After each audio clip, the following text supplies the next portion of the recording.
असल में जिहड़ी सोच है, जदों ज्ञान साडे कोल आउंदा है उदों सोच बदलदी है ते साडे कोल सियाणप आउंदी है। असीं कई बार खुशी चाहुंदे आ ते ਇਹ ਅਸੀਂ ਚਾਹੁੰਦੇ ਹਾਂ ਕਿ ਪੈਸੇ ਨਾਲ ਸ਼ਾਇਦ ਸਾਨੂੰ ਖੁਸ਼ੀ ਵਧੇਰੇ ਮਿਲੇਗੀ, ਪਰ ਵਧੇਰੇ ਪੈਸਾ ਸਾਨੂੰ ਵਧੇਰੇ ਖੁਸ਼ੀ ਨਹੀਂ ਦਿੰਦਾ, ਬਲਕਿ ਜਿਹੜੀ ਸਾਨੂੰ ਪ੍ਰਸੰਨਤਾ ਜਾਂ ਖੁਸ਼ੀ ਮਿਲਦੀ ਹੈ ਉਹਦਾ ਸਿੱਧਾ ਸੰਬੰਧ ਪੈਸੇ ਨਾਲ ਨਹੀਂ ਹੁੰਦਾ। ਜਿਹੜੀ ਸਮਝ ਹੈ, ਸੂਝ ਹੈ, ਅਸਲ ਵਿੱਚ ਇਹੀ ਸਾਨੂੰ ਪ੍ਰਸੰਨਤਾ ਦਿੰਦੀ ਹੈ ਤੇ ਇਹ ਜਿਹੜੀ ਸਮਝ ਹੈ ਇਹ ਕਿਤੇ ਮੁੱਲ ਦੁਕਾਨ ਤੇ ਨਹੀਂ ਮਿਲਦੀ, ਇਹ ਗਿਆਨ ਦੇ ਨਾਲ ਹਾਸਲ ਹੁੰਦੀ ਹੈ। ਜੇ ਅਸੀਂ ਇਸ ਗਿਆਨ ਨੂੰ ਜੀਵਨ ਦੇ ਅੰਦਰ ਅਪਣਾਉਂਦੇ ਆ, ਜਿਹਦੇ ਕੋਲ ਇਹ ਸਮਝ ਆ ਗਈ ਤਾਂ ਮਾਫ ਕਰਨਾ, ਉਸ ਸਮਝ ਨੂੰ ਛੱਡਣ ਵਾਸਤੇ ਉਹ ਤਿਆਰ ਨਹੀਂ ਹੁੰਦਾ ਮਨੁੱਖ। ਮੰਨ ਲਓ ਤੁਹਾਡੇ ਕੋਲ ਪੈਸਾ ਹੋਵੇ, ਪਰ ਪੈਸੇ ਦੇ ਬਦਲੇ, ਕਿਉਂਕਿ ਅਸੀਂ ਚਾਹੁੰਦੇ ਕਿ ਪੈਸੇ ਨਾਲ ਸਾਨੂੰ ਜ਼ਿਆਦਾ ਖੁਸ਼ੀ ਮਿਲਦੀ ਹੈ, ਕੋਈ ਸਾਨੂੰ ਜ਼ਿਆਦਾ ਪੈਸਾ ਦੇਵੇ ਤੇ ਕਹੇ ਕਿ ਆਪਣੀਆਂ ਅੱਖਾਂ ਸਾਨੂੰ ਦੇ ਦੇਵੋ, ਕਿ ਅਸੀਂ ਉਹ ਅੱਖਾਂ ਦੇਣ ਵਾਸਤੇ ਤਿਆਰ ਹੋਵਾਂਗੇ। ਇਹ ਸਾਨੂੰ ਕੁਦਰਤ ਨੇ ਅੱਖਾਂ ਦਿੱਤੀਆਂ ਨੇ, ਇਹ ਕੁਦਰਤੀ ਸਾਨੂੰ ਖੁਸ਼ੀ ਹੈ, ਇਹ ਅਸੀਂ ਅੱਖਾਂ ਮੁੱਲ ਨਹੀਂ ਵੇਚ ਸਕਦੇ। ਕੋਈ ਵੱਡੇ ਸ਼ਹਿਰ ਦੇ ਵਿੱਚ ਮਨੁੱਖ ਰਹਿੰਦਾ ਹੋਵੇ, ਉਹਨੂੰ ਕੋਈ ਲਾਲਚ ਦੇਵੇ ਕਿ ਇੰਨੇ ਪੈਸੇ ਚੱਕ, ਤੂੰ ਸ਼ਹਿਰ ਨੂੰ ਛੱਡ ਕੇ ਤੇ ਇੱਕ ਪਛੜੇ ਹੋਏ ਇਲਾਕੇ ਦੇ ਵਿੱਚ ਰਹਿਣਾ, ਕਿ ਮਨੁੱਖ ਇਸ ਤਰ੍ਹਾਂ ਕਰਨਾ ਮੰਨ ਲਵੇਗਾ, ਪ੍ਰਵਾਨ ਕਰੇਗਾ। ਇੱਥੋਂ ਤੱਕ ਕਿ ਜੇ ਕੋਈ ਭੈਣ ਉਸ ਨੂੰ ਪੈਸਾ ਵੱਧ ਦੇ ਦੇਵੇ, ਕਿਉਂਕਿ ਅਸੀਂ ਪੈਸੇ ਨਾਲ ਖੁਸ਼ੀ ਚਾਹੁੰਦੇ ਆ, ਜੇ ਪੈਸਾ ਕੋਈ ਜ਼ਿਆਦਾ ਦੇ ਕੇ ਤੇ ਇਹ ਗੱਲ ਕਵੇ ਕਿ ਤੂੰ ਆਪਣੀ ਜ਼ਿੰਦਗੀ ਦੇ ਅੰਦਰ ਔਲਾਦ ਦਾ ਸੁੱਖ ਨਹੀਂ ਮੰਨਣਾ, ਭਾਵ ਤੂੰ ਮਾਂ ਨਹੀਂ ਬਣਨਾ, ਆਪਣੇ ਕਿਸੇ ਧੀ ਪੁੱਤਰ ਨੂੰ ਜਨਮ ਨਹੀਂ ਦੇਣਾ, ਤਾਂ ਕੀ ਕੋਈ ਐਸੀ ਔਰਤ ਹੈ, ਕੋਈ ਐਸੀ ਭੈਣ ਹੈ ਕਿ ਪੈਸੇ ਦੇ ਬਦਲੇ ਉਹ ਖੁਸ਼ੀ ਨੂੰ ਛੱਡ ਸਕੇ? ਇਹ ਕੁਝ ਜਿਹੜੀਆਂ ਖੁਸ਼ੀਆਂ ਹੁੰਦੀਆਂ ਨੇ ਉਹ ਪੈਸੇ ਦੇ ਨਾਲ ਨਹੀਂ ਮਿਲਦੀਆਂ। ਇਹ ਸਾਡੀ ਸੂਝ ਜਿਹੜੀ ਅਕਲ ਹੈ ਉਹਦੇ ਨਾਲ ਸਾਨੂੰ ਸਮਝ ਪੈਂਦੀ ਹੈ, ਸਿਆਣਪ ਆਉਂਦੀ ਹੈ, ਪਰ ਅਸੀਂ ਕਈ ਵਾਰ ਦੂਸਰੇ ਨੂੰ ਦੋਸ਼ ਦੇ ਦਿੰਦੇ ਹਾਂ ਕਿ ਸ਼ਾਇਦ ਉਹਦੇ ਕਾਰਨ ਸਾਡੇ ਘਰ ਦੇ ਅੰਦਰ ਇਹ ਦੁੱਖ ਨੇ।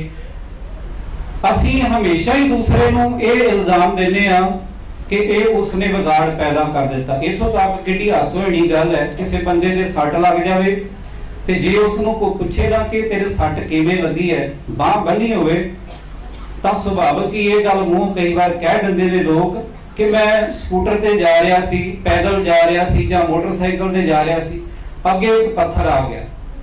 ਹੁਣ ਆਪਣਾ ਕਸੂਰ ਮਨੁੱਖ ਨਹੀਂ ਕੱਢ ਰਿਹਾ, ਉਸ ਪੱਥਰ ਦਾ ਕੱਢ ਰਿਹਾ ਕਿ ਪੱਥਰ ਨੂੰ ਕੋਈ ਪੈਰ ਲੱਗੇ ਨੇ ਕਿ ਉਹ ਤੁਰ ਕੇ ਅੱਗੇ ਆ ਗਿਆ। ਮਨੁੱਖ ਸੋਚਦਾ ਬਿਲਕੁਲ ਉਲਟ ਹੈ, ਸਾਡੀ ਸੋਚਣੀ ਇਸ ਤਰ੍ਹਾਂ ਦੀ ਹੋ ਚੁੱਕੀ ਹੈ। ਕਪੂਰ ਜੀ ਨੇ ਇੱਕ ਬੜੀ ਸੋਹਣੀ ਗੱਲ ਲਿਖੀ, ਕਹਿੰਦੇ ਮੈਂ ਕਲਾਸ ਦੇ ਵਿੱਚ ਪੜ੍ਹਾ ਰਿਹਾ ਸੀ ਤੇ ਬੱਚਿਆਂ ਦੇ ਕੋਲ ਇੱਕ ਮੈਂ ਸਵਾਲ ਰੱਖਿਆ ਕਿ ਇੱਕ ਦੁਕਾਨਦਾਰ ਸੀ, ਉਹਦਾ ਇੱਕ ਕਰਿੰਦਾ ਸੀ ਕੰਮ ਕਰਨ ਵਾਲਾ। ਉਸ ਕਾਰੀਗਰ ਨੇ ਲਗਭਗ 25-30 ਸਾਲ ਉਸ ਸੋਨੇ ਦੀ ਦੁਕਾਨ ਦੇ ਉੱਤੇ ਕੰਮ ਕੀਤਾ, ਬੜਾ ਵਿਸ਼ਵਾਸ ਪਾਤਰ ਉਹ ਮਨੁੱਖ ਬਣ ਗਿਆ। ਮਾਲਕ ਨੇ ਇੱਕ ਚਾਬੀ ਉਹਨੂੰ ਦੇ ਦਿੱਤੀ ਕਿ ਤੂੰ ਹੀ ਦੁਕਾਨ ਖੋਲਣੀ ਹੈ ਤੇ ਤੂੰ ਹੀ ਜਾ ਕੇ ਬੰਦ ਕਰਨੀ। ਇੱਕ ਦਿਨ ਉਹਦੀ ਸੁਰਤ ਜਿਹੜੀ ਥੋੜੀ ਜੀ ਘੁੰਮ ਗਈ, ਲਾਲਚ ਆ ਗਿਆ ਤੇ ਸ਼ਾਮਾਂ ਨੂੰ ਜਾ ਕੇ ਕਹਿੰਦਾ ਕਿ ਚਾਬੀ ਤਾਂ ਮੇਰੇ ਕੋਲ ਹੀ ਹੈ, ਐਵੇਂ ਇੰਨਾ ਸਮਾਂ ਹੋ ਗਿਆ ਗਹਿਣੇ ਮੈਂ ਘੜਦਾ ਰਹਿਣਾ, ਇਹਦੀ ਚਾਕਰੀ ਨੌਕਰੀ ਕਰਦਾ ਤੇ ਇਹਦੇ ਬਦਲੇ ਮੈਨੂੰ ਮਿਲਦਾ ਕੀ? ਸ਼ਾਮਾਂ ਨੂੰ ਜਾ ਕੇ ਕੋਸ਼ਿਸ਼ ਕੀਤੀ ਕਿ ਸਾਰੇ ਗਹਿਣੇ ਉੱਥੋਂ ਉਡਾ ਕੇ ਲੈ ਜਾਵੇ, ਪੈਸਾ ਵੀ ਲੈ ਜਾਵੇ। ਜਦੋਂ ਪੋਟਲੀ ਬੰਨ ਲਈ ਤੇ ਬਾਹਰ ਥੋੜਾ ਜਿਹਾ ਚਾਨਣ ਸੀ, ਕਹਿਣ ਲੱਗਾ ਕਿ ਥੋੜੀ ਦੇਰ ਰੁਕ ਜਾਂਦੇ। ਉਹਨੂੰ ਨੀਂਦ ਆ ਗਈ, ਆਰਾਮ ਕਰਨ ਲੱਗ ਪਿਆ। ਸਵੇਰ ਹੋਈ ਤੇ ਮਾਲਕ ਆ ਗਿਆ, ਮਾਲਕ ਨੇ ਰੰਗੇ ਹੱਥੀਂ ਉਸ ਨੂੰ ਫੜ ਲਿਆ। ਹੁਣ 25-30 ਸਾਲ ਜਿਹੜੀ ਨੌਕਰੀ ਕੀਤੀ ਸੀ, ਜਿਹੜਾ ਵਿਸ਼ਵਾਸ ਸੀ, ਇੱਕ ਖੇਲ ਦੇ ਅੰਦਰ ਖਤਮ ਹੋ ਗਿਆ। ਕਹਿਣ ਲੱਗੇ ਕਿ ਮੈਂ ਵਿਦਿਆਰਥੀਆਂ ਨੂੰ ਇੱਕ ਸਵਾਲ ਕੀਤਾ ਕਿ ਜਿਹੜਾ ਨੌਕਰ ਸੀ ਉਹਨੇ ਕਿਹੜੀ ਗਲਤੀ ਕੀਤੀ?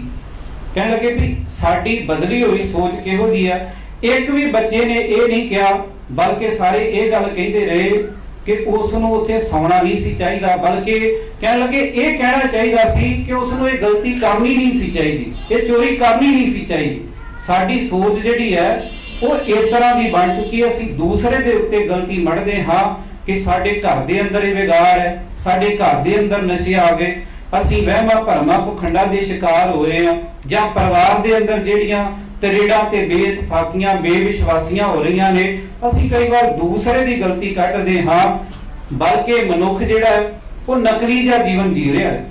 ਜਿਵੇਂ ਅਸੀਂ ਕੋਈ ਫੋਟੋ ਖਿਚਾ ਲਈਏ ਨਾ, ਤੇ ਜਿਹੜੀ ਆਮ ਜੀ ਤਸਵੀਰ ਆਵੇ ਅਸੀਂ ਉਹਦੇ ਵੱਲ ਬਹੁਤਾ ਧਿਆਨ ਨਹੀਂ ਦਿੰਦੇ, ਪਰ ਜਿਹੜੀ ਸੋਹਣੀ ਤਸਵੀਰ ਹੋਵੇ ਨਾ ਉਹ ਸਾਲਾਂ ਬੱਧੀ ਅਸੀਂ ਵਰਤੋਂ ਦੇ ਵਿੱਚ ਲਿਆਉਂਦੇ। ਘਰਾਂ ਵਿੱਚ ਲੋਕ ਵੱਡੀਆਂ ਵੱਡੀਆਂ ਬਣਾ ਕੇ ਤੇ ਲਾ ਲੈਂਦੇ, ਪਰ ਉਹ ਹਕੀਕਤ ਤੋਂ ਬਹੁਤ ਦੂਰ ਦੀ ਗੱਲ ਹੁੰਦੀ ਹੈ।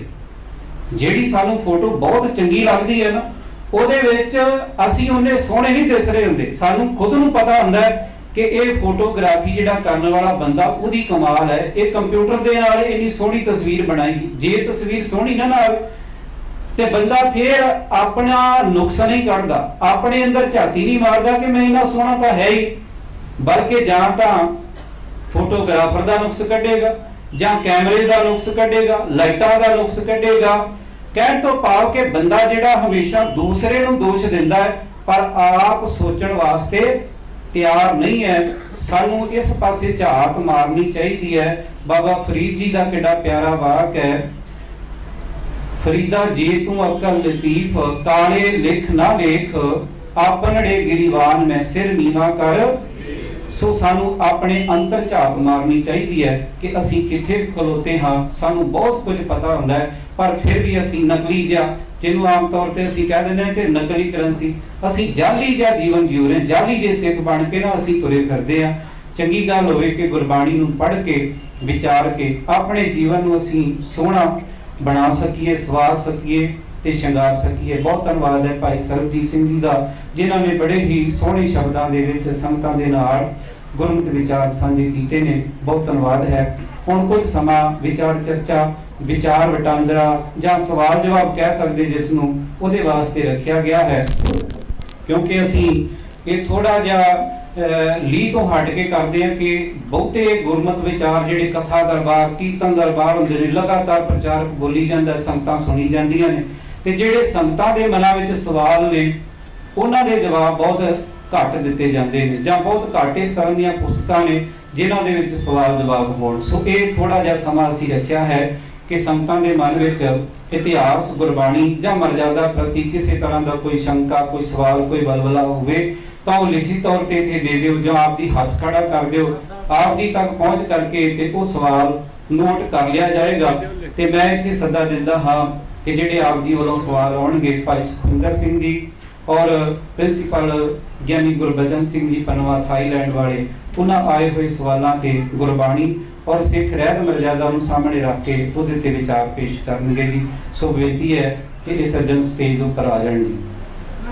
ਪਹਿਲੇ ਜਿਹੜੇ ਦੀਵਾਨ ਸਾਡੇ ਹੁੰਦੇ ਨੇ, ਦੇਖ ਕੇ ਦਿਓ, ਬੇਨਤੀ ਕੀਤੀ ਹੈ ਉਹ ਆਪੇ ਜਵਾਬ ਦੇ ਦੇਣਗੇ। ਠੀਕ ਹੈ ਜੀ, ਕਿਉਂਕਿ ਸਾਡੇ ਕੋਲ ਸਮਾਂ ਘੱਟ ਜਾਂਦਾ ਕਈ ਥਾਈਂ। ਅੱਜ ਵੀ ਸਵੇਰੇ ਅਠੌਲਾ ਪਿੰਡ ਜਲੰਧਰ ਦੇ ਨੇੜੇ ਸੀ, ਉੱਥੇ ਦੀਵਾਨ ਸਨ, ਲਗਭਗ 1.5 ਘੰਟਾ ਸਵਾਲ ਜਵਾਬ ਉੱਥੇ ਹੋਏ ਤੇ ਅਸੀਂ ਉੱਥੇ ਸਵੇਰ ਦਾ ਦੀਵਾਨ ਸਜਾਏ। ਉਹਦੇ ਵਿੱਚ ਵੀ ਕੁਝ ਸਵਾਲ ਬਕਾਇਆ ਰਹਿੰਦੇ ਨੇ। ਜੇ ਆਪ ਜੀ ਵੱਲੋਂ ਸਵਾਲ ਆਉਣਗੇ ਚੰਗੀ ਗੱਲ ਹੈ, ਨਹੀਂ ਤੇ ਉਹਨਾਂ ਸਵਾਲਾਂ ਦੇ ਵਿੱਚੋਂ ਜਿਹੜੇ ਆ ਉਹ ਸਵਾਲ ਵਿਚਾਰੇ ਜਾਣਗੇ।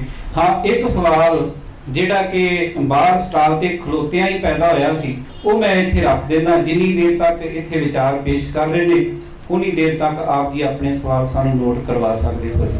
ਸਵਾਲ ਹੈ ਜੀ ਕਿ ਬਾਹਰ ਸਟਾਲ ਅਜੇ ਵੀਰ ਲਗਾਏ ਰਹੇ ਸਨ ਕਿ ਇੱਕ ਭੈਣ ਜੀ ਆਏ ਤੇ ਉਹਨਾਂ ਨੇ ਇੱਕ ਮੰਗ ਕੀਤੀ ਕਿ ਦੁੱਖ ਭੰਜਨੀ ਗੁਟਕਾ ਹੈ ਜੀ। ਤਾਂ ਇੱਥੇ ਸਵਾਲ ਹੈ ਕਿ ਇਹ ਦੁੱਖ ਭੰਜਨੀ ਗੁਟਕਾ ਕੀ ਹੈ, ਕਿ ਵਾਕਿਆ ਹੀ ਉਹਦੇ ਨਾਲ ਕੋਈ ਦੁੱਖਾਂ ਦਾ ਛੁਟਕਾਰਾ ਹੋ ਜਾਂਦਾ ਹੈ, ਸੁੱਖ ਪ੍ਰਾਪਤ ਹੁੰਦੇ ਨੇ। ਭਾਈ ਸੁਖਿੰਦਰ ਸਿੰਘ ਜੀ ਇਹਦੇ ਉੱਤੇ ਆਣ ਕੇ ਗੁਰਮਤਿ ਦਾ ਕੀ ਪੱਖ ਹੈ ਤੇ ਉਸ ਪ੍ਰਤੀ ਇੱਥੇ ਆਣ ਕੇ ਵਿਚਾਰ ਪੇਸ਼ ਕਰਨਗੇ। ਸਰਬੱਤ ਮਾਈ ਭਾਈ ਦੇ ਚਰਨਾਂ 'ਚ ਬੇਨਤੀ ਹੈ ਕਿ ਆਪ ਜੀ ਆਪਣੇ ਸਵਾਲ ਨੋਟ ਕਰਵਾ ਸਕਦੇ ਹੋ ਜੀ।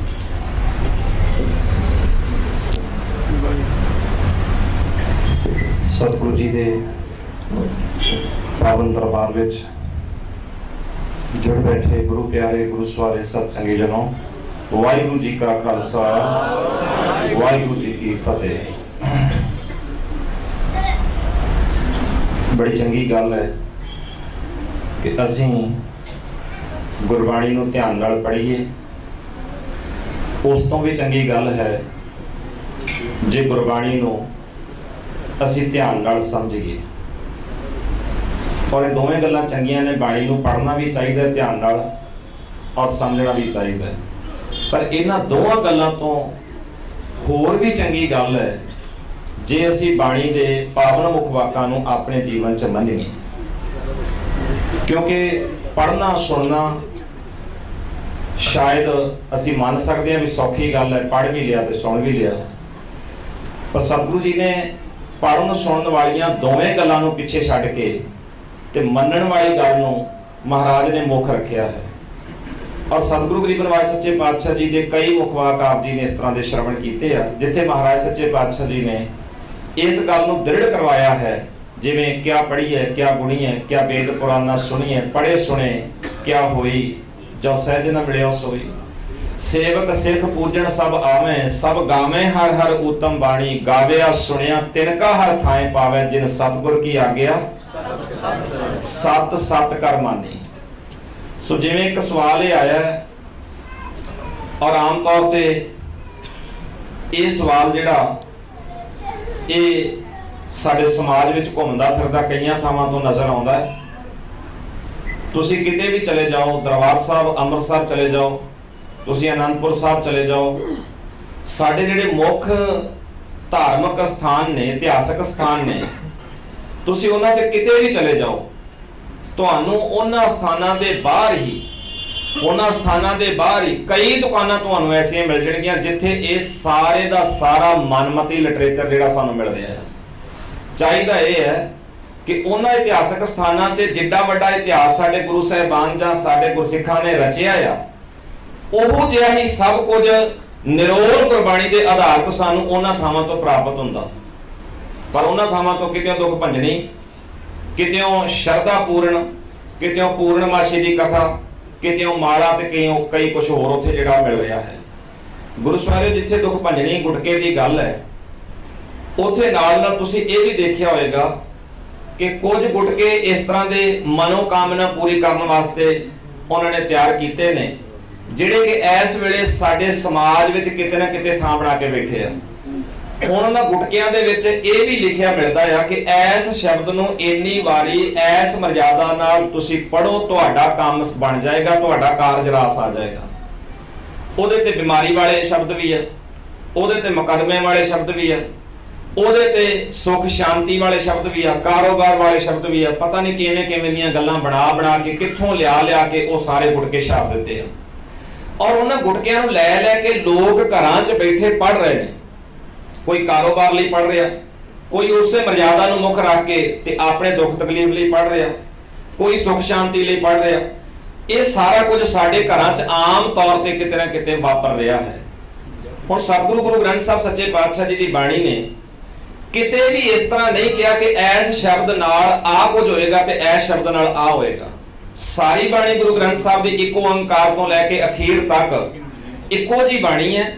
ਸਾਰੀ ਬਾਣੀ ਸਾਨੂੰ ਜੀਵਨ ਜਿਉਣ ਦਾ ਢੰਗ ਦੱਸਦੀ ਹੈ।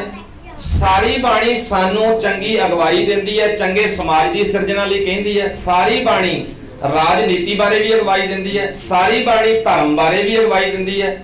ਬਾਣੀ ਨੇ ਬੁਰਾਈਆਂ ਤੋਂ ਰੋਕ ਕੇ ਚੰਗਿਆਈਆਂ ਕਿਵੇਂ ਗ੍ਰਹਿਣ ਕੀਤੀਆਂ ਜਾ ਸਕਦੀਆਂ, ਬੜਾ ਖੁੱਲਾ ਵਿਸ਼ਾਲ ਗਿਆਨ ਸਤਿਗੁਰੂ ਨੇ ਬਾਣੀ ਦੇ ਰਾਹੀਂ ਸਾਨੂੰ ਦਿੱਤਾ ਹੈ। ਪਰ ਕੁਝ ਲੋਕਾਂ ਨੇ, ਇੱਕ ਪਰਿਵਾਰ ਜਿਹਦੇ ਨਾਲ ਸਾਡਾ ਇਸ ਤਰੀਕੇ ਨਾਲ ਵਿਚਾਰ ਚਰਚਾ ਹੋਈ, ਗੱਲਬਾਤ ਹੋਈ, ਉਹਨਾਂ ਦਾ ਇਹ ਸਵਾਲ ਸੀ ਕਿ ਅਸੀਂ ਇੱਕ ਸ਼ਬਦ ਐਸ ਗਿਣਤੀ ਨਾਲ, ਐਸ ਮਰਜ਼ਾਦਾ ਨਾਲ ਐਵੇਂ ਇੰਨੀ ਵਾਰੀ ਪੜ੍ਹਦੇ ਹਾਂ, ਕੀ ਫਿਰ ਇਹ ਗਲਤ ਹੈ? ਉਹਨਾਂ ਦਾ ਸਿੱਧਾ ਹੀ ਸਵਾਲ ਸੀ, ਫਿਰ ਇਹ ਗਲਤ ਹੈ? ਤਾਂ ਅਸੀਂ ਉਹਨਾਂ ਨੂੰ ਸਿੱਧੇ ਸ਼ਬਦਾਂ 'ਚ ਕਿਹਾ ਕਿ ਹਾਂ ਗਲਤ ਹੈ। ਕਹਿੰਦੇ ਜੀ ਦੱਸੋ ਕਿਵੇਂ? ਅਸੀਂ ਉਹਨਾਂ ਨੂੰ ਕਿਹਾ ਵੀ ਇਹ ਸ਼ਬਦ ਤੁਸੀਂ ਪੜ੍ਹਦੇ ਕਿਉਂ? ਜਿੱਥੋਂ ਅਗਲੀ ਗੱਲ ਉਹਨਾਂ ਦੀ ਸਮਝ ਵਿੱਚ ਆਈ, ਇਹ ਸ਼ਬਦ ਤੁਸੀਂ ਪੜ੍ਹਦੇ ਕਿਉਂ? ਇਹ ਗਿਣਤੀ ਮਿਣਤੀ ਦੇ ਚੱਕਰਾਂ 'ਚ ਤੁਸੀਂ ਪਏ ਕਿਉਂ? ਤਾਂ ਉਹਨਾਂ ਦਾ ਜਵਾਬ ਸੀ ਕਿ ਸਾਡਾ ਕੋਰਟ ਵਿੱਚ ਮੁਕੱਦਮਾ ਚੱਲਦਾ ਹੈ। ਉਹ ਮੁਕੱਦਮਾ ਚੱਲਦਿਆਂ ਲੰਬਾ ਸਮਾਂ ਬੀਤ ਗਿਆ, ਅਸੀਂ ਘਰ ਦਾ ਵੀ ਉਜਾੜਾ ਕਰਾ ਲਿਆ, ਉਹ ਮੁਕੱਦਮਾ ਕਿਸੇ ਸਿਰੇ ਨਹੀਂ ਲੱਗ ਰਿਹਾ।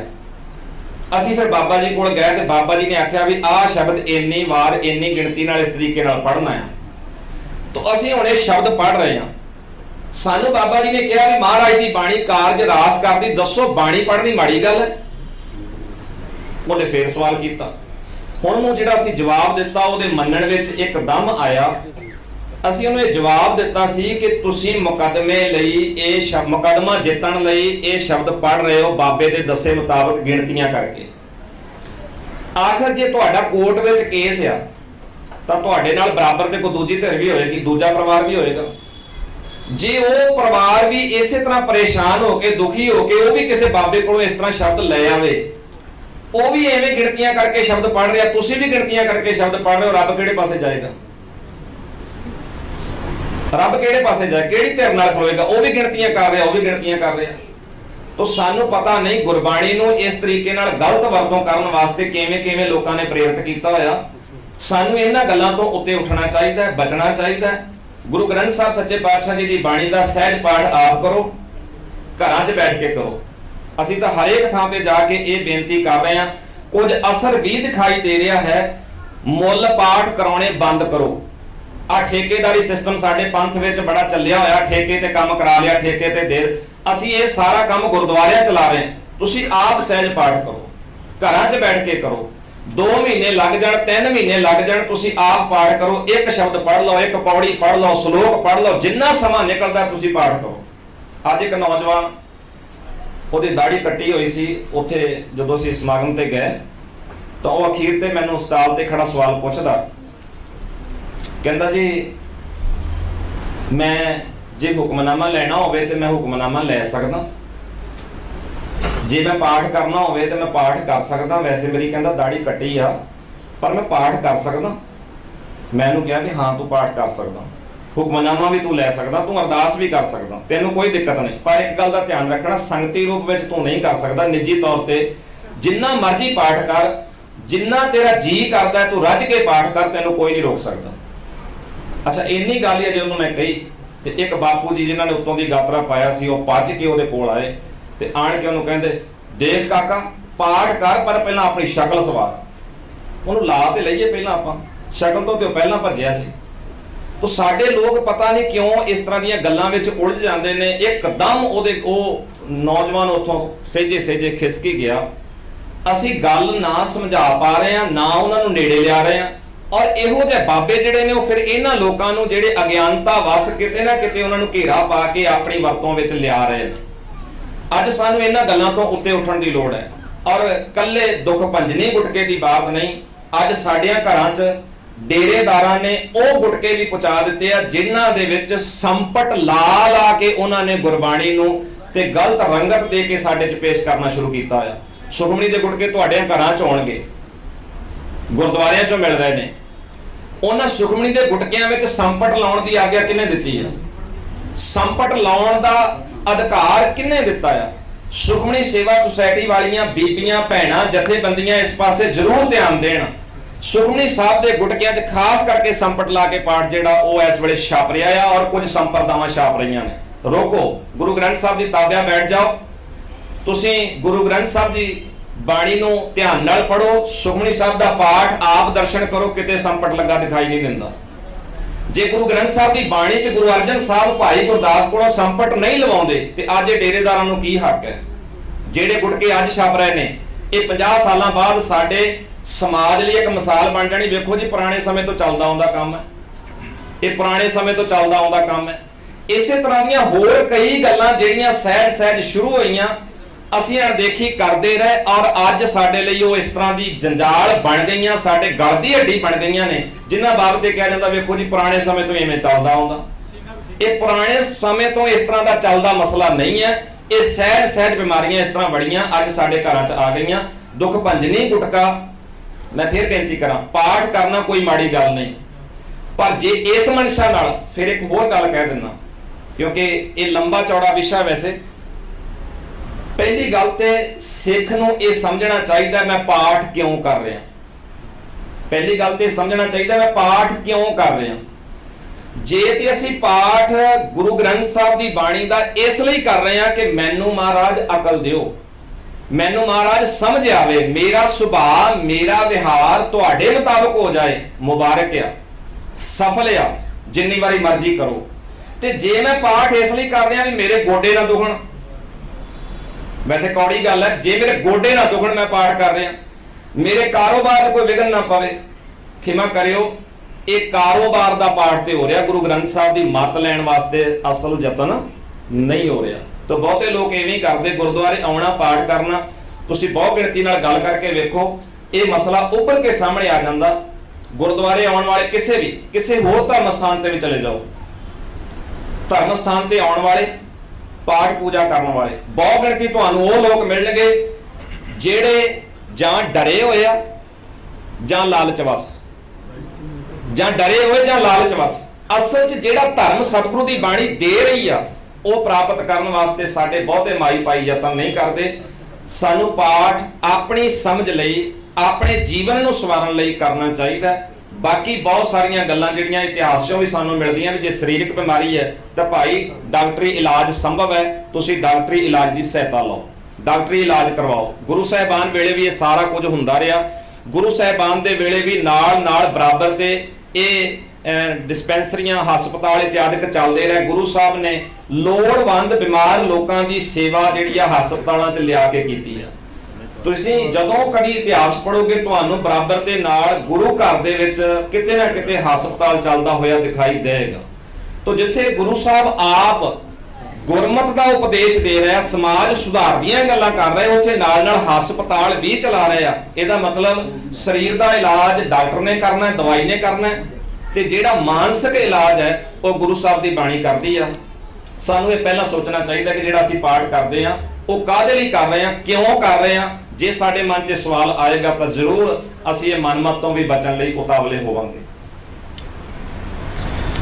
ਇੱਕ ਛੋਟਾ ਜਿਹਾ ਸਵਾਲ ਆਇਆ ਕਿ ਜੇਕਰ ਕੋਈ ਵੀਰ ਪਤਤ ਹੈ, ਕੇਸ ਕਟਾਏ ਹੋਏ ਨੇ, ਗਿਆਨੀ ਜੀ ਹੋਣਾ ਵਾਸਤੇ ਸਵਾਲ ਹੈ, ਤਾਂ ਕੀ ਉਹ ਲੰਗਰ ਦੇ ਵਿੱਚ ਜਾਂ ਗੁਰਦੁਆਰਾ ਸਾਹਿਬ ਵਿਖੇ ਕੋਈ ਸੇਵਾ ਵਿੱਚ ਹਿੱਸਾ ਲੈ ਸਕਦਾ ਜੀ?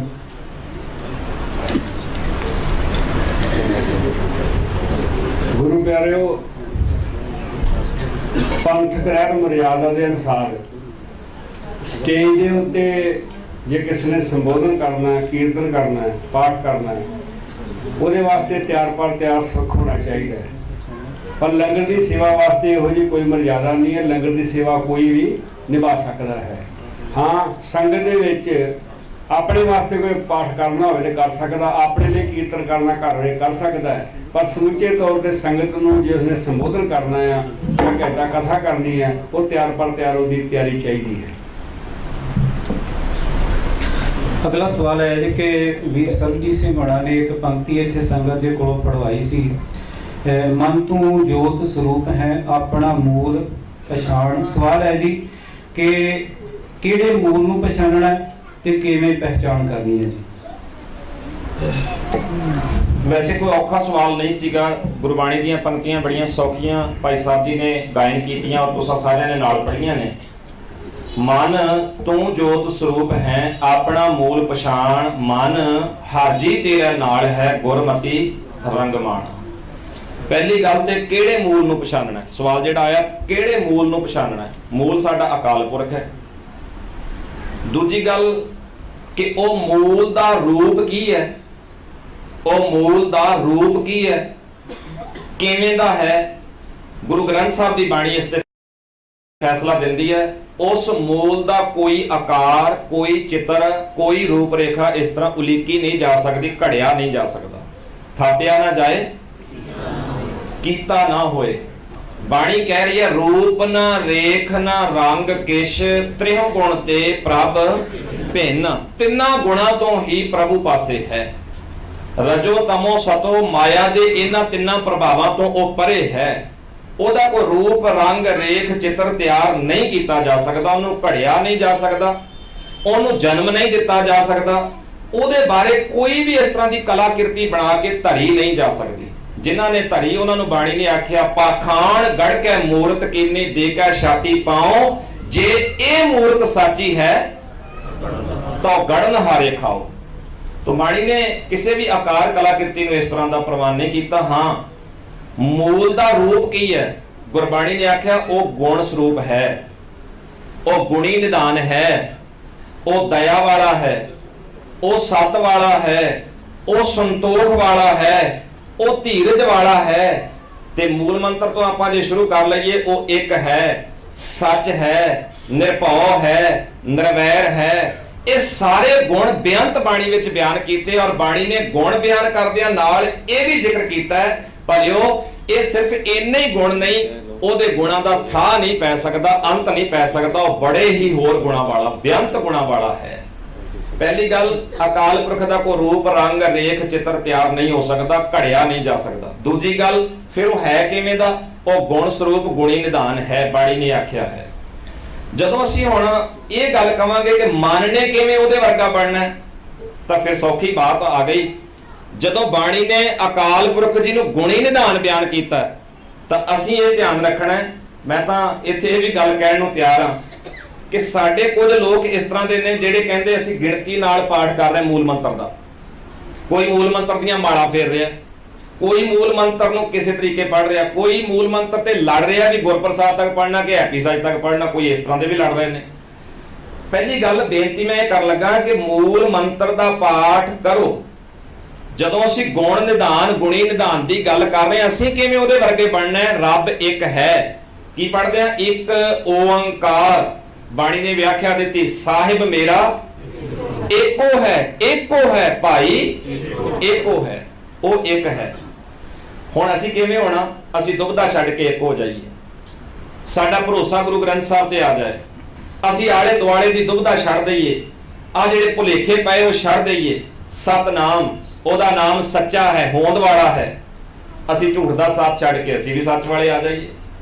ਕਰਤਾ ਪੁਰਖ, ਉਹ ਸਭ ਕੁਝ ਬਣਾਉਣ ਵਾਲਾ ਤੇ ਬਣਾ ਕੇ ਇਹਦੇ ਵਿੱਚ ਵਿਆਪਕ ਹੈ। ਅਸੀਂ ਵੀ ਆਪਣੀਆਂ ਜ਼ਿੰਮੇਵਾਰੀਆਂ ਸੰਭਾਲ ਲਈਏ, ਅਸੀਂ ਵੀ ਕਰਤਾ ਪੁਰਖ ਬਣੀਏ, ਉਹਦੇ ਵਾਲਾ ਗੁਣ ਅਸੀਂ ਵੀ ਅਖਤਿਆਰ ਕਰੀਏ। ਉਹ ਨਿਰਭਉ ਹੈ, ਨਿਰਵੈਰ ਹੈ। ਪਰ ਜੇ ਨਿਰਭਉ ਜਪਦਿਆਂ, ਨਿਰਭਉ ਦੀਆਂ ਮਾਲਾ ਫੇਰਦਿਆਂ ਹੱਥਾਂ 'ਚ ਅਜੇ ਵੀ ਮੁੰਦਰੀਆਂ ਲਗਾਂ ਵਾਲੀਆਂ ਪਾਈਆਂ, ਜੋਤਸ਼ੀਆਂ ਦੇ ਅੱਗੇ ਹੱਥ ਅਜੇ ਵੀ ਅੱਡਣ ਵਾਲੀ ਆਦਤ ਬਣੀ ਹੈ, ਫਿਰ ਨਿਰਭਉ ਅਜੇ ਜਪਿਆ ਨਹੀਂ। ਨਿਰਭਉ ਜਪਣ ਦਾ ਮਤਲਬ ਬਾਣੀ ਨੇ ਵਿਆਖਿਆ ਦੇ ਕੇ ਆਖਿਆ, ਨਿਰਭਉ ਜਪੈ ਸਗਲ ਭਉ ਮਿਟੈ। ਰਹਿਰਾਸ ਦਾ ਪਾਠ ਭਾਈ ਸਾਹਿਬ ਰੋਜ਼ ਕਰਦੇ, ਵੈਸੇ ਹੁਣ ਸਿੱਖ ਛੱਡਦੇ ਜਾਂਦੇ ਆ। ਅਸੀਂ ਘਰਾਂ 'ਚ ਬਹਿ ਕੇ ਨਹੀਂ ਕਰਨ ਨੂੰ ਤਿਆਰ, ਸੁਣਨ ਨੂੰ ਤਿਆਰ ਨਹੀਂ ਆ। ਕਿੰਨੀ ਪਿਆਰੀ ਬਾਤ ਰਹਿਰਾਸ ਵਿੱਚ ਵੀ ਆਖੀ, ਜਿਨ ਨਿਰਭਉ ਜਿਨ ਹਰ ਨਿਰਭਉ ਧਿਆਇਆ ਜੀ, ਤਿਨ ਕਾ ਭਉ ਸਭ ਗਵਾਸੀ। ਤੇ ਜਿਹਨੇ ਨਿਰਭਉ ਨਿਰਵੈਰ ਵਾਲੀ ਬਾਤ ਸਿੱਖਣੀ ਆ, ਗੁਰੂ ਗ੍ਰੰਥ ਸਾਹਿਬ ਦੀ ਬਾਣੀ ਨਾਲ ਨਾਲ ਵਿਆਖਿਆ ਦੇ ਕੇ ਸਮਝਾਉਂਦੀ ਆ। ਜਿਹੋ ਜਿਹਾ ਉਹ ਹੈ, ਉਹੋ ਜਿਹੇ ਗੁਣ ਤੁਹਾਡੇ ਵਿੱਚ ਵੀ ਸਹਿਜ ਸਹਿਜ ਦਿਖਾਈ ਦੇਣੇ ਸ਼ੁਰੂ ਕਰ ਦੇਣ। ਸਮਝ ਲਓ ਤੁਸੀਂ ਰੱਬ ਨੂੰ ਯਾਦ ਕਰਨਾ ਸ਼ੁਰੂ ਕਰ ਦਿੱਤਾ। ਅਗਲਾ ਸਵਾਲ ਗਿਆਨੀ ਜੀ ਹੋਣਾ ਵਾਸਤੇ ਹੈ ਕਿ ਕੀ ਅਖੰਡ ਪਾਠ ਸਾਹਿਬ ਦੇ ਨਾਲ ਜਪਜੀ ਸਾਹਿਬ ਦਾ ਪਾਠ ਰੱਖਣਾ ਜ਼ਰੂਰੀ ਹੈ ਜੀ? ਕਿਉਂਕਿ ਕਈ ਥਾਈਂ ਇਸ ਤਰ੍ਹਾਂ ਹੁੰਦਾ ਹੈ ਜੀ।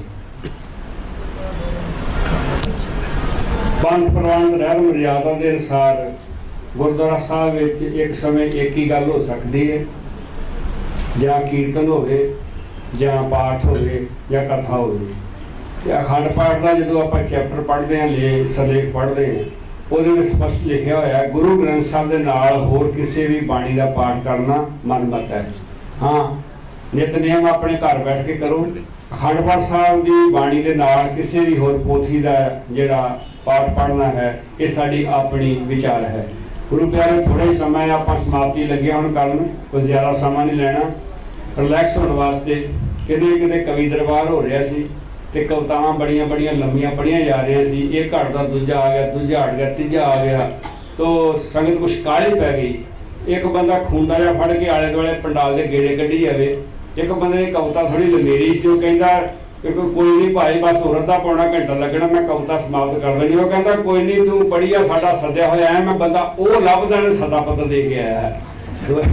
ਇਸ ਵਾਸਤੇ ਗੁਰੂ ਪਿਆਰਿਓ, ਆਪਾਂ ਸਮਾਪਤੀ ਕਰ ਲਈ, ਕਾਲੇ ਨਾ ਪਿਓ। ਐਸਾ ਨਾ ਹੋਵੇ ਜਿਹੜਾ ਸਦਾ ਪੱਤਰ ਦੇ ਗਿਆ ਵੀ ਉਹਨੂੰ ਫੜੀ ਫਿਰੋ, ਭਾਈ ਤੂੰ ਬੰਦਾ ਕਿੱਥੋਂ ਲੈ ਗਿਆ ਹੈ, ਹਟ ਜਾਣਾ। ਅਸੀਂ ਸਾਨੂੰ ਪਤਾ ਵੀ ਸਵੇਰੇ ਛੁੱਟੀ ਹੈਗੀ ਆ, 5-7 ਮਿੰਟ ਲੱਗ ਗਏ ਨੇ। ਕੋਈ ਨਹੀਂ, ਦੇਖੋ ਗੁਰੂ ਪਿਆਰਿਓ, 2 ਗੱਡੀਆਂ ਕੱਲ ਸਾਰਾ ਤੁਹਾਡੇ ਕੋਲੇ ਆਇਆ ਤੇ ਕੁਦਰਤੀ ਇਹ ਸਮਾਂ ਬਣਦਾ, ਕਿਹੜਾ ਰੋਜ਼ ਸਮਾਂ ਬਣਦਾ।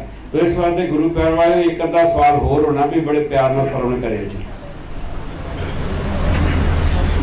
ਗਿਆਨੀ ਜੀ ਉਹਨਾਂ ਨੇ ਜਿਵੇਂ ਬੇਨਤੀ ਕਰਤੀ ਹੈ, ਕਿਉਂਕਿ ਕੱਲ ਨੂੰ ਵੀ ਸਵੇਰੇ 8 ਵਜੇ ਤੋਂ ਲੈ ਕੇ ਤੇ ਕਰੀਬ 10-10:30 ਵਜੇ ਤੱਕ ਦੀਵਾਨ ਸੱਜਣੇ ਨੇ, ਤੇ ਜਿਹੜੇ ਬਾਕੀ ਸਵਾਲ ਰਹਿ ਜਾਣਗੇ ਉਹ ਕੱਲ ਦੇ ਦੀਵਾਨਾਂ ਵਿੱਚ ਵੀ ਵਿਚਾਰੇ ਜਾਣਗੇ। ਅਗਲਾ ਸਵਾਲ ਹੈ ਜੀ ਕਿ ਜੇਕਰ ਸਾਰਾ ਕੁਝ ਰੱਬ ਜੀ ਦੇ ਹੁਕਮ ਵਿੱਚ ਹੈ, ਉਹਦੀ ਰਜ਼ਾ ਦੇ ਵਿੱਚ ਹੈ, ਆਮ ਤੌਰ ਤੇ ਕਿਹਾ ਜਾਂਦਾ ਕਿ ਉਹਦੇ ਹੁਕਮ ਤੋਂ ਬਿਨਾਂ ਪਤਾ ਨਹੀਂ ਹਿਲਦਾ, ਤੇ ਜੋ ਕੁਝ ਸੰਸਾਰ ਦੇ ਅੰਦਰ ਹੋ ਰਿਹਾ ਹੈ, ਫਿਰ ਅਸੀਂ ਦੂਸਰੇ ਨੂੰ ਦੋਸ਼ ਕਿਵੇਂ ਦੇ ਸਕਦੇ ਹਾਂ? ਇਸ ਬਾਬਤ ਸਮਝਾਇਆ ਜਾਵੇ ਜੀ ਭਾਈ ਸੁਖਵਿੰਦਰ ਸਿੰਘ ਜੀ। ਇਹ ਸਵਾਲ ਅਕਸਰ ਸਾਨੂੰ ਪਿੰਡਾਂ ਦੇ ਵਿੱਚ ਜ਼ਿਆਦਾ ਆਉਂਦੇ ਨੇ।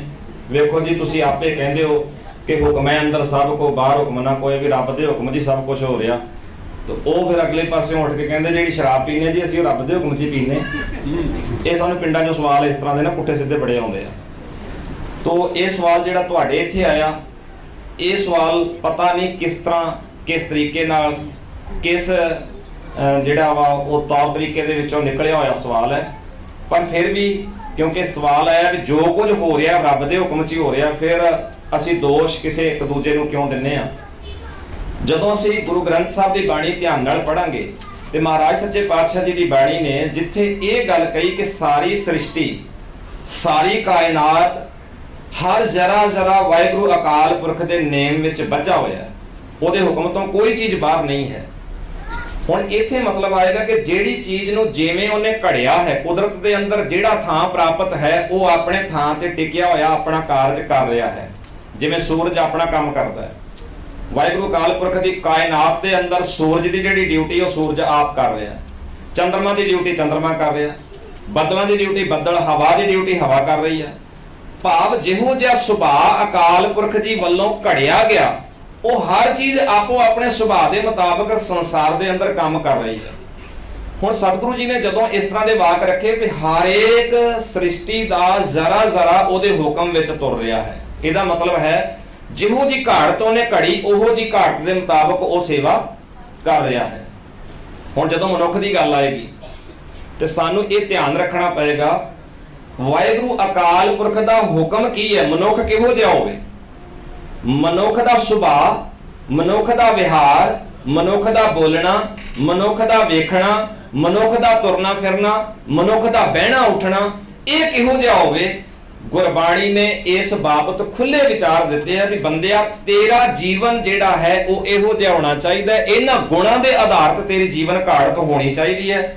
ਜੇ ਅਸੀਂ ਆਪਣੀ ਜੀਵਨ ਘਾੜਤ ਉਸ ਮੁਤਾਬਕ ਘੜਨੀ ਸ਼ੁਰੂ ਕਰੀਏ ਤੇ ਸਮਝ ਲਓ ਅਸੀਂ ਵਾਹਿਗੁਰੂ ਅਕਾਲ ਪੁਰਖ ਦੀ ਰਜ਼ਾ ਵਿੱਚ ਤੁਰਨੇ ਸ਼ੁਰੂ ਹੋ ਗਏ।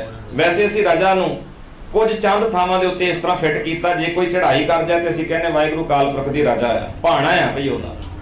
ਪਰ ਜੇ ਕੋਈ ਜਨਮ ਲਵੇ, ਕਿਸੇ ਦੇ ਘਰੇ ਕੋਈ ਬੱਚਾ ਪੈਦਾ ਹੋਵੇ ਤੇ ਉੱਥੇ ਜਾ ਕੇ ਕੋਈ ਕਵੇ ਵੀ ਵਧਾਈ ਹੋਵੇ ਜੀ ਵਾਹਿਗੁਰੂ ਅਕਾਲ ਪੁਰਖ ਦਾ ਭਾਣਾ ਆ, ਤੇ ਮੇਰਾ ਖਿਆਲ ਘਰੋਂ ਬਾਹਰ ਨਹੀਂ ਨਿਕਲਣ ਦੇਣਗੇ ਕਿ ਸਾਡੇ ਘਰੇ ਖੁਸ਼ੀ ਆਈ, ਤੂੰ ਭਾਣੇ ਦੀਆਂ ਗੱਲਾਂ ਕਰਦਾ। ਹਾਲਾਂਕਿ ਬਾਣੀ ਨੇ ਭਾਣਾ ਸ਼ਬਦ ਜਿਹੜਾ ਹੈ ਉਹ ਬਰਾਬਰ ਰੱਖਿਆ। ਇਹ ਨਹੀਂ ਕਿ ਇਕੱਲੇ ਮਰਨ ਵਾਸਤੇ ਹੀ ਭਾਣਾ ਸ਼ਬਦ ਹੈ, ਜੰਮਣ ਵਾਸਤੇ ਵੀ ਗੁਰਬਾਣੀ ਨੇ ਭਾਣਾ ਸ਼ਬਦ ਵਰਤਿਆ ਹੈ। ਜੰਮਣ ਮਰਨਾ ਹੁਕਮ ਹੈ। ਫਿਰ ਬਾਣੀ ਨੇ ਇਹ ਵੀ ਆਖਿਆ ਕਿ ਭਾਈ ਜੇ ਜੰਮਣ ਮਰਨਾ ਉਹਦਾ ਹੁਕਮ ਹੈ, ਜੰਮਣਾ ਵੀ ਹੁਕਮ ਹੈ ਤੇ ਮਰਨਾ ਵੀ ਉਹਦਾ ਹੁਕਮ ਹੈ। ਇਹ ਦੋਵੇਂ ਚੀਜ਼ਾਂ ਉਹਦੀ ਰਜ਼ਾ ਨਾਲ ਜੁੜੀਆਂ ਹੋਈਆਂ ਨੇ। ਤਾਂ ਸਾਨੂੰ ਕਈ ਵਾਰ ਸ਼ਬਦ ਜਿਹੜੇ ਉਹ ਇਸ ਤਰੀਕੇ ਨਾਲ ਸਮਾਜ ਵਿੱਚ ਫਿੱਟ ਹੋਏ ਨੇ ਵੀ ਕਿਸੇ ਸ਼ਬਦ ਨੂੰ ਕਿਸੇ ਤਰੀਕੇ ਨਾਲ ਯਾਦ ਕਰਦੇ ਆਂ, ਇੰਜ ਲੱਗਦਾ ਵੀ ਜਿਵੇਂ ਇਹ ਤੇ ਮਰਨ ਦੀ ਗੱਲ ਹੀ ਕਰਦੇ ਆ, ਭਾਣੇ ਦੀ ਗੱਲ ਮਰਨ ਦੀ ਗੱਲ ਹੀ ਹੋਏਗੀ। ਤਾਂ ਜ਼ਰੂਰੀ ਨਹੀਂ ਇਸ ਤਰ੍ਹਾਂ। ਦੂਜੀ ਗੱਲ ਕਿ ਅਸੀਂ ਜੇ ਵਾਹਿਗੁਰੂ ਅਕਾਲ ਪੁਰਖ ਦੇ ਭਾਣੇ 'ਚ ਹੀ ਸਭ ਕੁਝ ਕਰ ਰਹੇ ਆ ਤਾਂ ਦੋਸ਼ ਦੂਜਿਆਂ ਨੂੰ ਕਿਉਂ ਦਿੰਨੇ ਆ? ਹੁਣ ਫਿਰ ਦੋਸ਼, ਜਦੋਂ ਦੋਸ਼ ਦੀ ਗੱਲ ਆਏਗੀ, ਇਹ ਫੈਸਲਾ ਅਸੀਂ ਨਹੀਂ ਕਰਨਾ, ਇਹ ਤੁਸੀਂ ਨਹੀਂ ਕਰਨਾ, ਕਿਸੇ ਸੰਸਥਾ ਨੇ ਜਾਂ ਜਥੇਦਾਰ ਨੇ ਨਹੀਂ ਕਰਨਾ, ਇਹ ਫੈਸਲਾ ਗੁਰੂ ਗ੍ਰੰਥ ਸਾਹਿਬ ਦੀ ਬਾਣੀ ਤੇ ਆਏਗਾ। ਦੇਖੋ ਗੁਰੂ ਗ੍ਰੰਥ ਸਾਹਿਬ ਦੀ ਬਾਣੀ ਇਹ ਕਹਿ ਰਹੀ, ਜਪਜੀ ਸਾਹਿਬ ਤੋਂ ਸ਼ੁਰੂ ਕਰ ਲਓ ਤੇ ਬਾਣੀ ਦੇ ਅੰਦਰ ਫੈਸਲਾ ਆਇਆ, ਆਪੇ ਬੀਜ ਬੀਜਣਾ। ਬਈ ਤੁਹਾਡੀ ਮਰਜ਼ੀ, ਧਰਤੀ ਤੁਹਾਨੂੰ ਰੱਬ ਨੇ ਦਿੱਤੀ ਆ, ਇਸ ਧਰਤੀ ਦੇ ਵਿੱਚ ਬੀਜ ਕਿਹੋ ਜਿਹਾ ਪਾਉਣਾ ਗੁਰੂ ਗ੍ਰੰਥ ਸਾਹਿਬ ਦੀ ਬਾਣੀ ਪੁਕਾਰ ਪੁਕਾਰ ਕੇ ਕਹਿ ਰਹੀ ਆ। ਫਿਰ ਵੀ ਜੇ ਸੁੱਤੇ ਰਹੋ, ਫਿਰ ਵੀ ਜੇ ਜਾਗੋ ਨਾ, ਫਿਰ ਵੀ ਜੇ ਸੰਭਲੋ ਨਾ, ਤਾਂ ਫਿਰ ਵੀ ਤੁਹਾਡੀ ਮਰਜ਼ੀ, ਆਪਣਾ ਬੀਜਾ ਤੁਹਾਨੂੰ ਆਪ ਖਾਣਾ ਪਏਗਾ। ਬਾਣੀ ਤੇ ਕਹਿ ਰਹੀ ਹੈ ਬੀਜ ਇਹੋ ਜਿਹਾ ਪਾ, ਬਾਣੀ ਤੇ ਕਹਿ ਰਹੀ ਹੈ ਤੈਨੂੰ ਫਸਲ ਇਹੋ ਜਿਹੀ ਤਿਆਰ ਕਰਨੀ ਚਾਹੀਦੀ ਹੈ, ਤੈਨੂੰ ਧਰਤੀ ਐਵੇਂ ਸਵਾਰਨੀ ਚਾਹੀਦੀ ਹੈ। ਬਾਣੀ ਤਾਂ ਕਹਿ ਰਹੀ ਹੈ, ਪਰ ਹੁਣ ਜੇ ਕੋਈ ਨਾ ਸੁਣੇ, ਨਾ ਮੰਨੇ, ਤਾਂ ਬਈ ਉਹਨੂੰ ਆਪਣਾ ਬੀਜਿਆ ਫਿਰ ਆਪ ਖਾਣਾ ਪਏਗਾ। ਫਿਰ ਬਾਣੀ ਨੇ ਇਹ ਵੀ ਆਖਿਆ, ਦੱਦਾ ਦੋਸ਼ ਨਾ ਦਿਉ ਕਿਸੈ, ਦੋਸ਼ ਕਰਮਾ ਆਪਣਿਆ, ਜੋ ਮੈਂ ਕੀਆ ਸੋ ਮੈਂ ਪਾਇਆ, ਦੋਸ਼ ਨਾ ਦੀਜੈ। ਫਿਰ ਬਾਣੀ ਨੇ ਇਹ ਵੀ ਕਿਹਾ, ਨਾਰਾਇਣ ਨਿੰਦਸ ਕਾਏ, ਭੁੱਲੀ ਗਵਾਰੀ, ਹੇ ਭੁੱਲੀਏ ਭੁਲਕੜੇ ਗਵਾਰੇ ਮੂਰਖੇ, ਰੱਬ ਨੂੰ ਕਿਉਂ ਨਿੰਦਦੀ ਹੈ, ਰੱਬ ਨੂੰ ਕਿਉਂ ਦੋਸ਼ ਦਿੰਦੀ ਹੈ? ਨਾਰਾਇਣ ਨਿੰਦਸ ਕਾਏ, ਭੁੱਲੀ ਗਵਾਰੀ, ਦੁਕ੍ਰਿਤ ਸੁਕ੍ਰਿਤ ਥਾਰੋ ਕਰਮਰੀ। ਇਹ ਤੇਰੇ ਆਪਣੇ ਕਰਮ ਨੇ, ਤੂੰ ਆਪ ਸੋਚ ਕੀ ਕਰਨਾ ਕੀ ਨਹੀਂ ਕਰਨਾ। ਤਾਂ ਗੁਰੂ ਸਵਾਰਿਓ, ਦੋਸ਼ ਦੂਜਿਆਂ ਨੂੰ ਦੇਣ ਦੀ ਬਾਤ ਤਾਂ ਬਾਣੀ ਨੇ ਵੈਸੇ ਸਵੀਕਾਰ ਹੀ ਨਹੀਂ ਕੀਤੀ ਵੀ ਅਸੀਂ ਗਲਤੀ ਜਿਹੜੀ ਆ ਉਹ ਦੂਜਿਆਂ ਦੇ ਉੱਤੇ ਸੁੱਟ ਗਏ। ਮਹਾਰਾਜ ਕਹਿੰਦੇ ਤੈਨੂੰ ਆਪ ਸੋਚਣਾ ਚਾਹੀਦਾ ਹੈ। ਬਹੁਤ ਸਾਰੀਆਂ ਐਸੀਆਂ ਗੱਲਾਂ ਜਿਹੜੀਆਂ ਤੂੰ ਆਪ ਜਾਣ ਬੁੱਝ ਕੇ ਤੇ ਬਹੁਤ ਸਾਰੀਆਂ ਐਸੀਆਂ ਗੱਲਾਂ ਜਿਹੜੀਆਂ ਤੈਨੂੰ ਪਤਾ ਨਾ ਹੋਣ ਕਰਕੇ ਤੇਰੇ ਜੀਵਨ 'ਚ ਵਾਪਰ ਰਹੀਆਂ ਨੇ। ਜੇ ਬਾਣੀ ਦਾ ਗਿਆਨ ਲਵੇਂ ਤੇ ਬਹੁਤ ਸਾਰੀਆਂ ਗੱਲਾਂ ਐਸੀਆਂ ਫਾਲਤੂ ਦੀਆਂ ਜਿਨ੍ਹਾਂ ਤੋਂ ਖਹਿੜਾ ਛੁੱਟ ਸਕਦਾ ਹੈ। ਜਦੋਂ ਖਹਿੜਾ ਛੁੱਟ ਜਾਏਗਾ ਬੁਰੀਆਂ ਗੱਲਾਂ ਤੋਂ ਤਾਂ ਦੋਸ਼ ਦੇਣ ਵਾਲੀ ਬਾਤ ਵੀ ਆਪਣੇ ਆਪ ਵਿੱਚੋਂ ਨਿਕਲ ਜਾਏਗੀ। ਅਖੀਰ ਤੇ 2 ਸਵਾਲ ਹੋਰ ਕਰਕੇ ਤੇ ਅਸੀਂ ਸਮਾਪਤੀ ਕਰ ਦੇਣੀ ਹੈ ਕਿਉਂਕਿ ਸਮਾਂ ਕਾਫੀ ਹੋ ਚੁੱਕਾ ਹੈ। ਕਿਰਪਾ ਕਰਕੇ 2 ਮਿੰਟ ਵਾਸਤੇ ਹੋਰ ਬੈਠ ਜਾਓ ਜੀ। ਬੇਨਤੀ ਹੈ ਕਿ ਜਿੱਥੇ ਤੁਸੀਂ ਇੰਨਾ ਸਮਾਂ ਦਿੱਤਾ ਹੈ 5-7 ਮਿੰਟ ਹੋਰ ਤੁਸੀਂ ਬੈਠਣ ਦੀ ਖੇਚਲ ਕਰੋ ਜੀ। ਸਵਾਲ ਹੈ ਜੀ ਕਿ ਜੇ ਤਨ ਤੋਂ ਕੋਈ ਕਕਾਰ ਜੁਦਾ ਹੋ ਜਾਵੇ ਤਾਂ ਕੀ ਇਹਦੇ ਨਾਲ ਅੰਮ੍ਰਿਤ ਜਿਹੜਾ ਹੈ ਉਹ ਖੰਡਨ ਹੋ ਜਾਂਦਾ ਹੈ ਤੇ ਕੀ ਪੰਜਾਂ ਪਿਆਰਿਆਂ ਦੇ ਸਨਮੁਖ ਪੇਸ਼ ਹੋਣਾ ਜ਼ਰੂਰੀ ਹੈ ਜੀ? ਗਿਆਨੀ ਜੀ।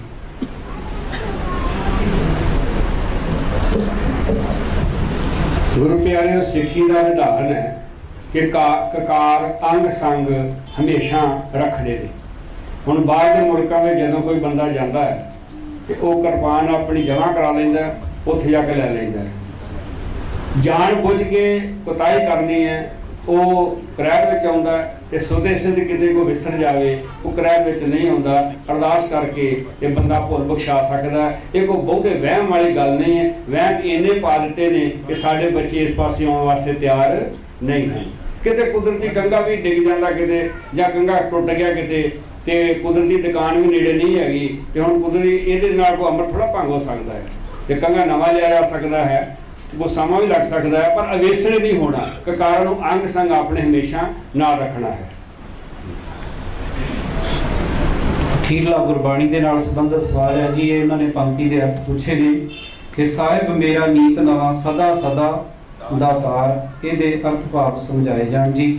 ਬਾਕੀ ਜਿੰਨੇ ਵੀ ਸਵਾਲ ਆਪ ਜੀ ਦੇ ਰਹਿ ਗਏ ਨੇ ਜਾਂ ਹੋਰ ਆਉਣਗੇ ਉਹ ਕੱਲ ਦੇ ਦੀਵਾਨਾਂ ਦੇ ਵਿੱਚ ਵਿਚਾਰੇ ਜਾਣਗੇ ਜੀ। ਸਾਹਿਬ ਮੇਰਾ ਨੀਤ ਨਵਾਂ ਸਦਾ ਸਦਾ ਦਾ ਤਾਰ। ਪ੍ਰੋਫੈਸਰ ਸਾਹਿਬ ਸਿੰਘ ਜੀ ਇਸ ਤੁਕ ਦੇ ਅਰਥ ਕਰਦਿਆਂ ਹੋਇਆਂ ਕਹਿੰਦੇ ਨੇ ਕਿ ਵਾਹਿਗੁਰੂ ਅਕਾਲ ਪੁਰਖ ਦਾਤਾਂ ਦੇਣ ਵਾਲਾ ਦਾਤਾਰ ਹੈ। ਉਹ ਜਿਵੇਂ ਅੱਜ ਦੇ ਰਿਹਾ ਕੱਲ ਨੂੰ ਵੀ ਉਵੇਂ ਹੀ ਦੇ ਰਿਹਾ। ਕਦੀ ਅੱਕਦਾ ਨਹੀਂ, ਥੱਕਦਾ ਨਹੀਂ। ਜਿਹੋ ਜਿਹਾ ਅੱਜ ਸੀ ਉਹੋ ਜਿਹਾ ਹੀ ਕੱਲ ਹੈ। ਪਰ ਜੇ ਹੋਰ ਬਾਣੀ ਦੀ ਰੌਸ਼ਨੀ ਵਿੱਚ ਵਿਸਥਾਰ ਨਾਲ ਥੋੜਾ ਜਿਹਾ ਦੇਖਣਾ ਹੋਵੇ ਤੇ ਸਾਨੂੰ ਇਹ ਗੱਲ ਸਮਝ ਲੱਗੇਗੀ ਕਿ ਜਿਵੇਂ ਆਪਾਂ ਪਹਿਲਾਂ ਵੀ ਵਿਚਾਰਿਆ ਬਾਣੀ ਦੇ ਆਧਾਰਿਤ ਵਾਹਿਗੁਰੂ ਅਕਾਲ ਪੁਰਖ ਨੂੰ ਬਾਣੀ ਨੇ ਗੁਣੀ ਨਿਧਾਨ ਆਖਿਆ, ਗੁਣ ਸਰੂਪ ਆਖਿਆ ਹੈ।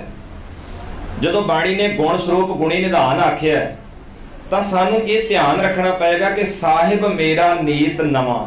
ਮੰਨ ਲਓ ਅੱਜ ਇੱਕ ਗੱਡੀ ਖਰੀਦੀ ਹੈ ਤਾਂ ਕੱਲ ਨੂੰ ਉਹਨੂੰ ਕਿਹਾ ਜਾ ਸਕਦਾ ਵੀ ਇਹ ਕੱਲ ਦੀ ਖਰੀਦੀ ਹੈ।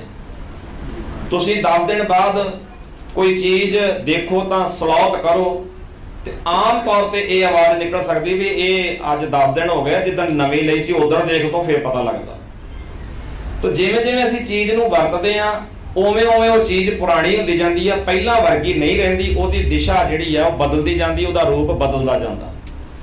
ਪਰ ਗੁਰਬਾਣੀ ਨੇ ਆਖਿਆ ਸਾਹਿਬ ਮੇਰਾ ਨੀਤ ਨਵਾਂ। ਜਿਸ ਤਰ੍ਹਾਂ ਦਾ ਦਿਆਲੂ ਕੱਲ ਸੀਗਾ ਉਵੇਂ ਦਾ ਹੀ ਦਿਆਲੂ ਅੱਜ ਹੈ। ਉਸ ਦਿਆਲਤਾ ਦੇ ਵਿੱਚ ਕੋਈ ਅੰਤਰ ਨਹੀਂ ਪਿਆ।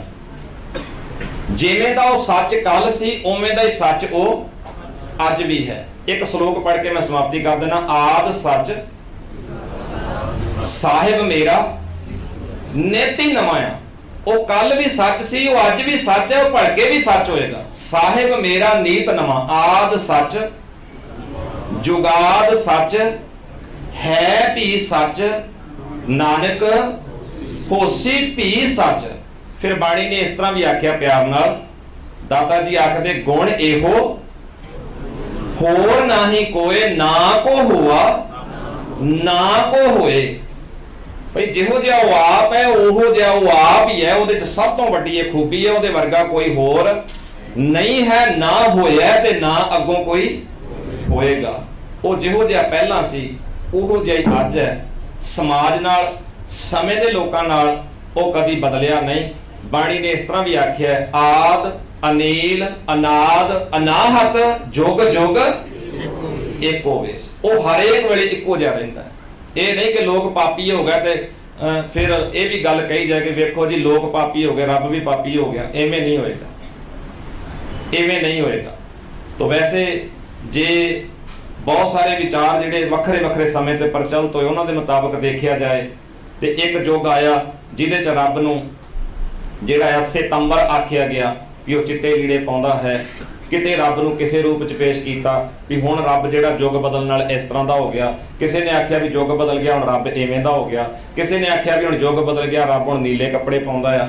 ਪਰ ਬਾਣੀ ਨੇ ਆਖਿਆ ਵੀ ਉਹ ਤੁਹਾਡੇ ਬਦਲਣ ਨਾਲ ਰੱਬ ਨਹੀਂ ਬਦਲਦਾ। ਰੱਬ ਜਿਹੋ ਜਿਹਾ ਪਹਿਲਾਂ ਸੀ ਉਹੋ ਜਿਹਾ ਹੀ ਅੱਜ ਹੈ, ਉਹਦੇ 'ਚ ਕਿਤੇ ਕੋਈ ਫਰਕ ਨਹੀਂ ਪੈਂਦਾ। ਦਾਤਾਂ ਵੀ ਉਹ ਪਹਿਲਾਂ ਵਾਂਗੂ ਹੀ ਦਿੰਦਾ, ਦਇਆਲਤਾ ਵੀ ਉਹਦੀ ਪਹਿਲਾਂ ਵਰਗੀ ਹੈ, ਸੱਚ ਵੀ ਉਹ ਪਹਿਲਾਂ ਵਰਗਾ ਹੀ ਹੈ, ਨਿਰਭਉ ਤੇ ਨਿਰਵੈਰ ਵੀ ਉਹ ਪਹਿਲਾਂ ਵਰਗਾ ਹੀ ਹੈ। ਉਹਦੇ 'ਚ ਕਿਤੇ ਕੋਈ ਰਤਾ ਮਾਤਰ ਫਰਕ ਨਹੀਂ ਪੈਂਦਾ। ਸਾਹਿਬ ਮੇਰਾ ਨੀਤ ਨਵਾਂ। ਸਤਿਗੁਰੂ ਕਿਰਪਾ ਕਰਨ, ਰਹਿਮਤ ਕਰਨ।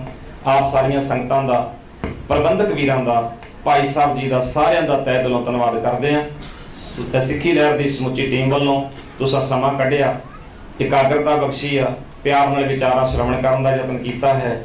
ਔਰ ਆਸ ਕਰਦਾ ਕਿ ਕੱਲ ਦੇ ਇੱਕ ਦੀਵਾਨ ਦੇ ਵਿੱਚ ਵੀ ਆਪ ਜੀ ਜ਼ਰੂਰ ਇਸੇ ਤਰ੍ਹਾਂ ਦਰਸ਼ਨ ਦੇ ਕੇ ਤੇ ਸਤਿਗੁਰੂ ਦੀ ਬਾਣੀ ਰਾਹੀਂ ਆਪਣੇ ਜੀਵਨ ਨੂੰ ਸਵਾਰਨ ਦਾ ਯਤਨ ਕਰੋਗੇ।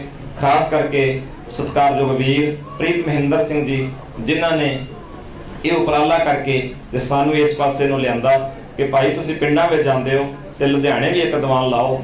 ਤੇ ਬੜੇ ਔਖੇ ਹੋ ਕੇ ਅਸੀਂ ਉਹ ਸਮਾਂ ਵਿੱਚੋਂ ਜਿਹੜਾ ਨਿਸ਼ਚਿਤ ਕੀਤਾ, ਕੋਈ ਪ੍ਰੋਗਰਾਮ ਇੱਧਰ ਉੱਧਰ ਹਿਲਾਉਣੇ ਪਏ ਸਾਨੂੰ, ਤਾਂ ਇਹ ਸਮਾਂ ਜਿਹੜਾ ਨਿਸ਼ਚਿਤ ਕਰਨਾ ਪਿਆ ਸਾਨੂੰ। ਤਾਂ ਸਤਿਗੁਰੂ ਕਿਰਪਾ ਕਰਨ, ਆਸ ਹੈ ਕਿ ਆਪ ਜੀ ਇਸੇ ਇਕਾਗਰਤਾ ਨਾਲ ਬੈਠੇ ਰਹੋਗੇ। 10:30 ਵਜੇ ਤੱਕ ਵੈਸੇ ਅਸੀਂ ਪਿੰਡਾਂ ਦੇ ਦੀਵਾਨ ਰੱਖਦੇ ਹਾਂ। ਮੈਨੂੰ ਅਫਸੋਸ ਵੀ ਇਸ ਗੱਲ ਦਾ ਕਿ ਪਿੰਡਾਂ ਦੇ ਵਿੱਚ ਜਿੱਥੇ ਆਪਾਂ ਕਹਿੰਦੇ ਅਨਪੜ੍ਹਤਾ ਆ, ਉੱਥੇ ਨਸ਼ੇ ਨੇ, ਉੱਥੇ ਡੇਰਾਵਾਦ ਹੈ, ਉੱਥੇ ਮੜੀਆਂ ਦੀ ਪੂਜਾ, ਆਪਾਂ ਇਹ ਸਾਰਾ ਕੁਝ ਕਹਿੰਦੇ ਆ। ਪਰ ਸਾਡੇ ਕੋਲ ਵੀਡੀਓ ਮੌਜੂਦ ਨੇ, ਤੁਸੀਂ ਦੇਖ ਵੀ ਸਕਦੇ ਹੋ, ਕਿਸੇ ਵੇਲੇ ਨੈਟ ਦੇ ਉੱਤੇ ਵੀ ਪਾਈਆਂ ਨੇ। ਭਈ ਜਿੰਨੀ ਦੇਰ ਤੱਕ ਗੁਰੂ ਗ੍ਰੰਥ ਸਾਹਿਬ ਦੇ ਸਰੂਪ ਦੀ ਸੇਵਾ ਸੰਭਾਲਣੀ ਹੁੰਦੀ, ਹਿਲਦਾ ਕੋਈ ਨਹੀਂ।